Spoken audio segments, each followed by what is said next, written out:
Bonjour, dans cette vidéo nous allons voir comment coter sous Revit. Donc au sommaire, nous allons tout d'abord voir les différents types de cotes qu'il existe sur un plan d'étage. Ensuite nous allons apprendre à dessiner ces cotes, donc il y a des cotes extérieures et intérieures. Et enfin nous allons apprendre à modifier les styles de cotes. Au niveau des différentes cotes que l'on peut trouver dans un plan d'étage ou un plan de bâtiment, on en trouve 5. Donc on a tout d'abord 4 types de cotes extérieures. Donc la première c'est la longueur totale de la façade qu'on va retrouver ici par exemple et ici. On va également coter les décrochements. Donc les décrochements c'est quand on a un retrait par rapport à un autre élément de façade comme on peut le voir ici. On va coter à l'axe des baies. Donc l'axe c'est le milieu ici, donc le centre de la baie. Vous voyez ici on a un axe de baie ici aussi qui est coté. Donc une baie c'est une ouverture dans une façade. Et enfin on va trouver en quatrième type de cote extérieure la largeur des baies. On voit ici qu'on vient coter donc la largeur des baies. Ensuite, on va avoir les cotes intérieures. Donc, les cotes intérieures vont spécifier la largeur des pièces, ici. Donc, de la finition intérieure à la finition intérieure. Et on va également spécifier la largeur des parois. Donc, soit des parois extérieures, mais également, comme vous voyez ici, des cloisons. Voilà, donc c'est tout pour les cotes. On va se retrouver maintenant dans Revit. On se retrouve sous Revit, là où on avait laissé le projet, donc nous allons nous rendre en niveau 0. Je vais venir ici dans l'arborescence, double-cliquer sur le niveau 0. Pour l'instant, j'ai aucune cote, j'ai simplement ici un axe de coupe.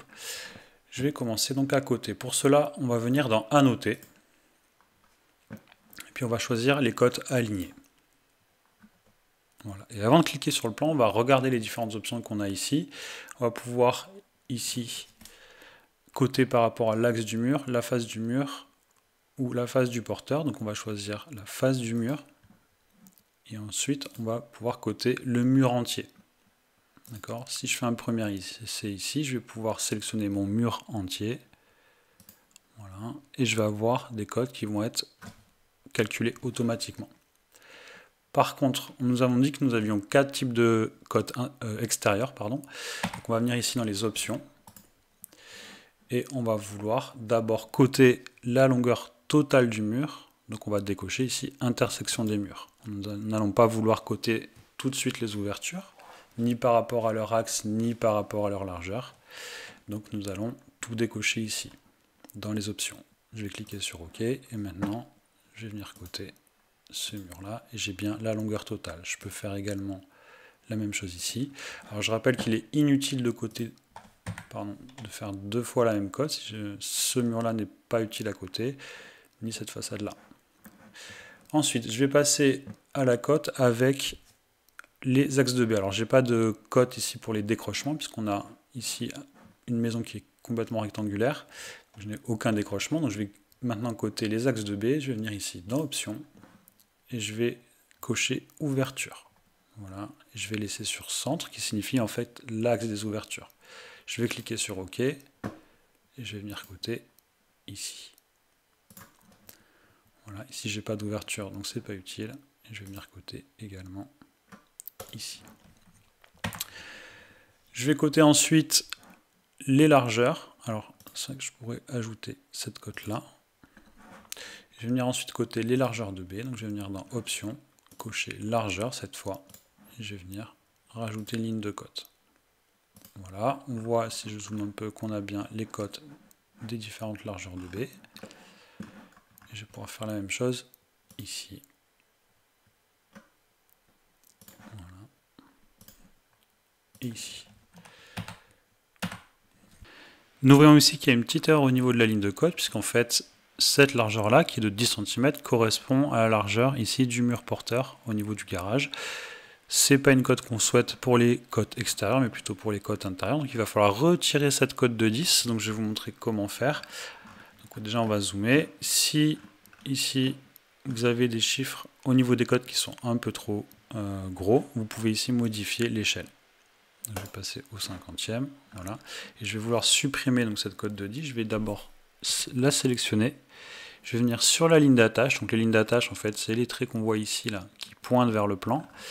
Et je vais prendre ce point-là. Je vais faire un clic droit. Et je vais faire supprimer la ligne d'attache. Voilà. Je vais faire la même chose qu'en fait, elle était en double, superposée. Donc je vais faire la même chose après ici. La resélectionner. Je vais faire clic droit, supprimer la ligne d'attache. Voilà. Donc la ligne d'attache a disparu. Maintenant je vais régler les derniers soucis. Donc je vais prendre ici ce point-là. Et je vais aller le faire venir jusqu'ici. Pour cette cote-là, on veut coter à l'axe de la baie. Donc je vais venir également m'accrocher ici. Voilà, donc j'ai nettoyé ma ligne de cote. Je peux faire ici la même chose. Supprimer la ligne d'attache. Supprimer la ligne d'attache.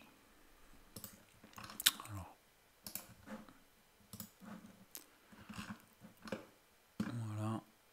Je vais coter jusqu'ici. Voilà, et là j'ai bien la largeur de la baie. Donc maintenant je vais passer aux cotes intérieures. Je vais vous montrer simplement une cote intérieure.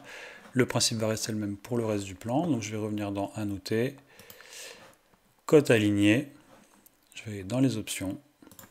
Et cette fois, je vais décocher les ouvertures, mais je vais passer en intersection de murs. Voilà. Je vais par exemple reprendre ce mur-là. Vous voyez, en le faisant glisser. Je vais avoir les intersections de murs, c'est-à-dire que je vais avoir les épaisseurs en fait de mes murs extérieurs et des cloisons. Je vais pouvoir cliquer ici. Et là, on voit que j'ai bien la largeur de ma pièce, donc 5,58. Et je vais avoir également les épaisseurs de cloisons et de murs extérieurs. Nous allons voir maintenant comment changer les styles de cote. Donc si je clique sur une cote ici, voilà, on voit que la cote appartient au style de cotation linéaire. Je vais pouvoir changer ce style-là. Donc je vais venir ici dans Modifier le type. Et j'ai tout un tas de paramètres. Donc ce qui peut m'intéresser, par exemple, ça va être le type de coche. Donc ici on a une diagonale. Alors je vais zoomer un petit peu, hein, pour voir un peu mieux. Voilà, je vais revenir dans les paramètres. Donc la diagonale c'est cette forme-là. Donc je peux la changer. Je peux mettre par exemple une flèche pleine ici. Et je vais appliquer. Voilà.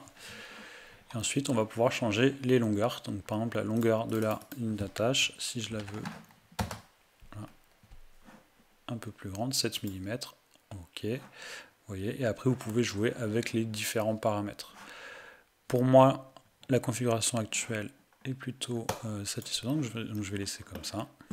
Voilà. Et après, n'hésitez pas à reprendre vos lignes d'attache. Vous voyez, avec les flèches directionnelles, vous pouvez modifier leur emplacement pour avoir un plan le plus propre possible.